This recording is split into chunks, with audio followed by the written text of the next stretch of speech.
வணக்கங்க. 2:30 கடை முடிச்சாச்சு. இன்னைக்கு என்ன அப்படின்னா, நிறைய பேர் அக்கா நீங்கள் பேசுகிறதெல்லாம் கரெக்டு, நல்லா தெளிவாக பேசுகிறீங்க, கரெக்டாக பேசுகிறீங்க, சொல்கிற கருத்தெல்லாம் பிடிச்சிருக்கு. ஆனால் என்னன்னு கேட்டிங்கன்னா, ஏன் இவ்வளோ சோகமாக பேசுகிறீங்க அப்படின்னு கேட்குங்க. அது சோகம் இல்லைங்க, சோர்வு. என்னன்னு கேட்டிங்கன்னா, காலையில் இப்போ இங்கேருந்து போகிறோமா, இது முடிக்கிற டைம், இங்கேருந்து போகிறோமா ஒரு 5 மணி ஆயிரும் சாப்பிட்டு படுக்கிறதுக்கு.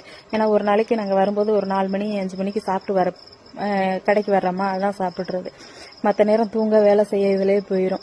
அதனால் இப்போ போய் ஒரு தடவை சாப்பிட்டு தூங்கிடுறது. 6:30க்கு எந்திரிச்சு பாப்பாவை ஸ்கூலுக்கு கிளப்பணும். கலவை சாதம் ஏதாவது செஞ்சு ஸ்கூலுக்கு கிளப்பி விட்டு திரும்ப ஒரு 2 மணி நேரம் 3 மணி நேரம் தூங்குறது. அப்புறம் துணி துவைக்க, பாத்திரம் விளக்க, சமையல் செய்ய, வீட்டை க்ளீன் பண்ண, அதுக்கப்புறம் ரைஸு, நூடுல்ஸு, காளான், பேல்பொரி இதெல்லாம் ரெடி பண்ணிவிட்டு வெங்காயம், மிளகா, கடைக்கு தேவையான கேரட், பீன்ஸ் எல்லாம் கட் பண்ணி வச்சுட்டு ரெடி பண்ணி வைக்கங்காட்டி பாப்பா ஸ்கூல் முடிச்சு வந்துடுவாங்க.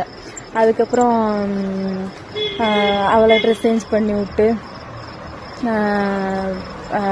இங்கே திருப்ப அவளை கிளப்பி இங்கே நான் கூப்பிட்டு வரணும்.